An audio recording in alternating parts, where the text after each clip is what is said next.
we would find exactly the same thing again.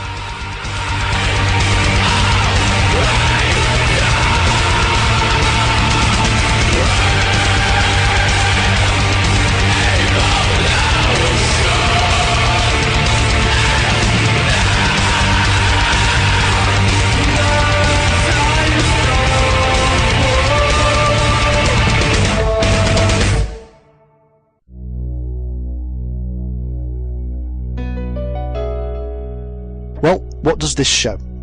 So far, and for the relationship to the ancient teachings, it reveals to us the truths behind the concepts of as above, so below, from the infamous Hermetic emerald tablet attributed to Hermes, and well known in the occult and alchemical world. This void or 0-point energy is in fact the substance of thought. It is the quantum realm of our real consciousness. Through the entanglement of particles known today as quantum entanglement, these thoughts can indeed through modern science be entangling with other particles, and hence what we have is what the alchemists called the universal mind, or in popular terms, God. The world of the mystic and the enlightenment process is nothing more than the accessing of this universal mind via the ability to be conscious of the point of quantum entanglement, to be aware of the unconscious world and the numerous connections between our mind at the subatomic level and the subatomic universe.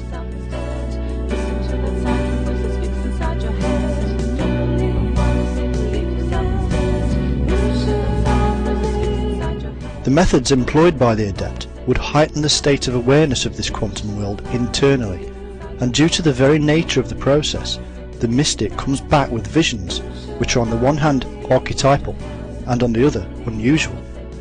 It is archetypal because it is seen the same the world over. It is unusual in the fact that the ordinary mind cannot comprehend what the non-ordinary mind has seen.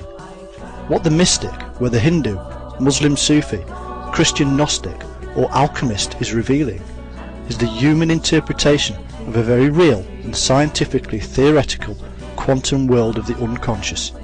This experience is what they termed the real self.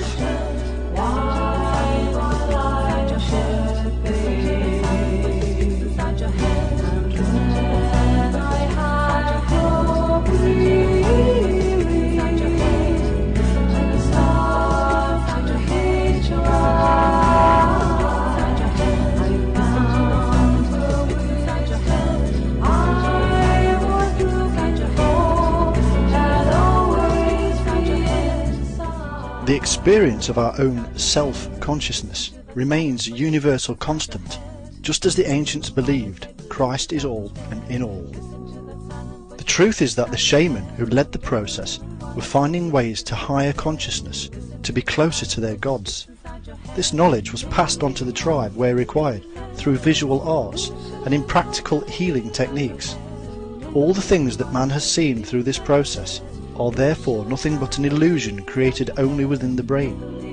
But this theory neglects the quantum side of existence, that all things are connected, that all is one, and that everything depends upon everything else.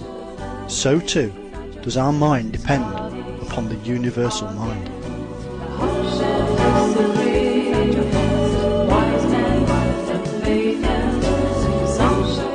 There can be no doubt that various drugs bring on a process known to the mystics as the enlightenment. There can equally be no doubt that these processes can also be brought on via physical and mental actions, creating neuron transmissions which affect our thoughts and release chemical hormones. But all of this is simply reducing the process down to a scientifically physical, biological and chemical action. The question is not how the experience is brought on. The question is what truth is there to it? Is this process a truth of human evolution? And is this process being caused by the union of ourselves with the collective superconscious state or the universal mind? Are we in fact creating our own evolution in a quantum universe?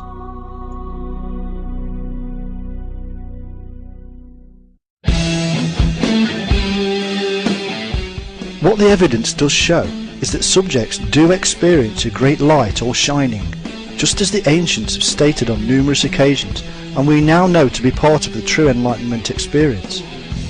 The experience cannot be the result of man's searching for eternal life, as each culture would bring about different results. This is then a result of human evolution, whether the simple biological, genetic and universal process of evolution, or via a co-evolved nature with the very existence of another quantum dimension.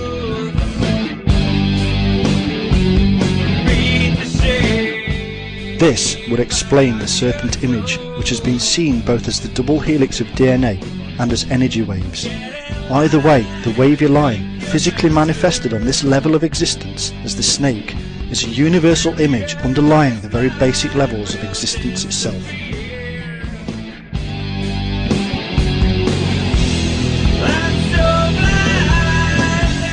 We have seen how the Kundalini energy of the Hindu prana and the scientist's zero-point energy has also been described as serpent fire by others. The brazen serpent of Moses is portrayed as a flaming serpent, and Jesus is equated to this serpent. The brazen serpent of Moses is nothing more than the power of the healing Kundalini seen in the Hindu tradition. So what we have here is a belief in the healing serpent energy rising up a pole or spine that spans the period between the Old Testament and the New.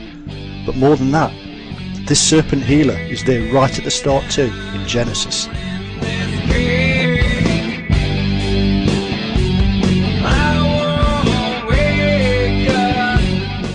And the woman said to the serpent, We may eat the fruit of the trees of the garden, but of the fruit of the tree which is in the midst of the garden, God has said, You shall not eat it, nor shall you touch it, lest you die. Then the serpent said to the woman, You will not surely die, for God knows that in the day you eat of it, your eyes will be opened, and you will be like God, knowing good and evil.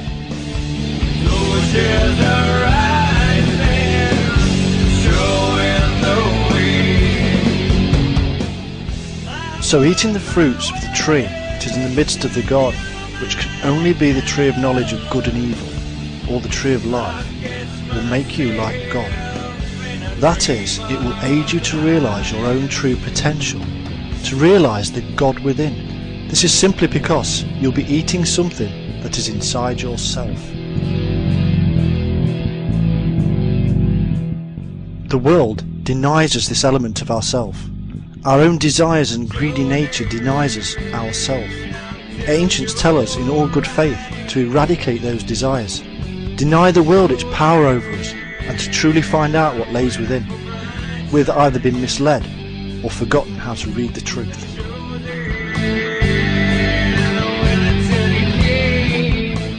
Early Gnostic texts regarded Eve as the serpent herself, guarding the secrets of divine immortality and wisdom.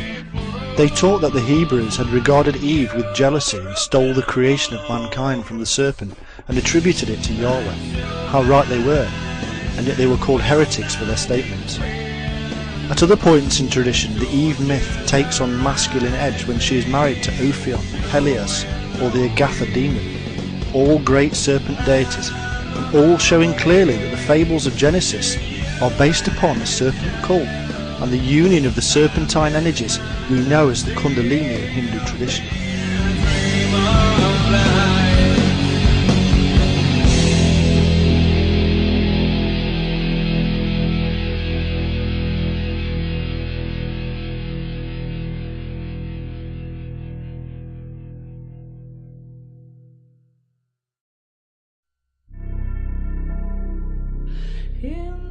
The dual nature of man must reunite in order to be one again within the deity. Eve, of course, must unite with Adam.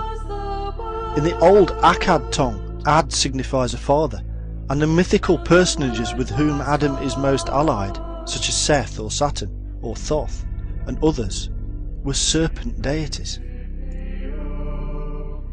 Adam and Eve are therefore both symbolic serpents of energy within man that must unite in order to bring about the true Son of Man, which is the Christ.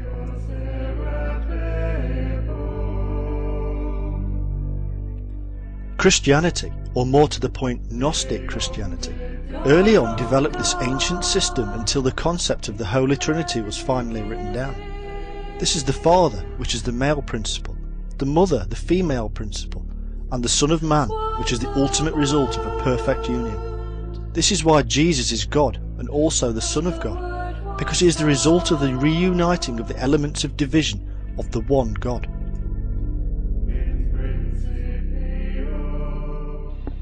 The Bible is a repeating pattern of initiation into the mysteries of the human mind.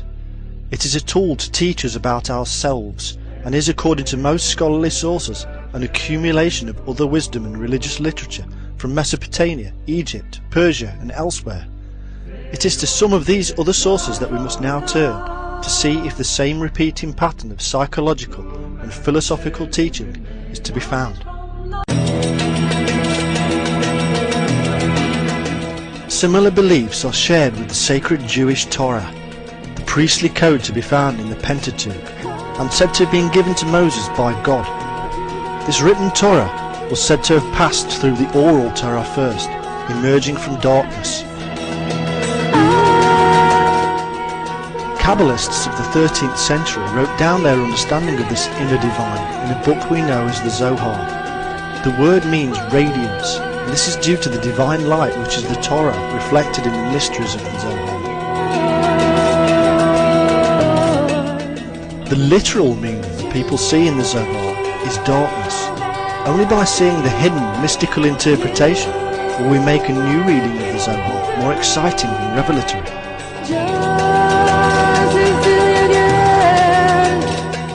The tree, seen in the Zohar, is said to produce fruit through the water that God provides. God's water is called Chokmah and means wisdom. It is Sophia, or wisdom, that will enable the tree to bear fruit, which is the soul of a righteous man. Shekinah will only dwell with the righteous, and only through Hieros Gammus, or holy union of the male and female principles, is this possible.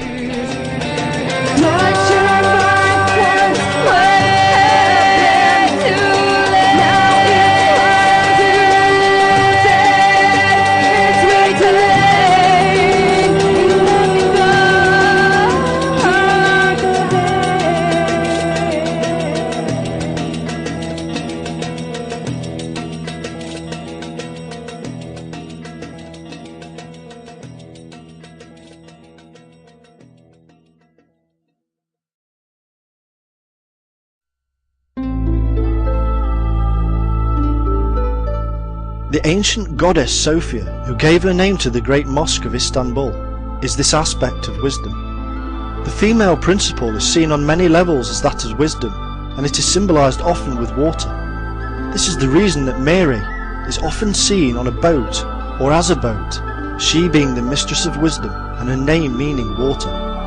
The boat, as in the symbol of the city of Paris, is also seen with an upright pole, balanced upon the crescent moon-shaped boat.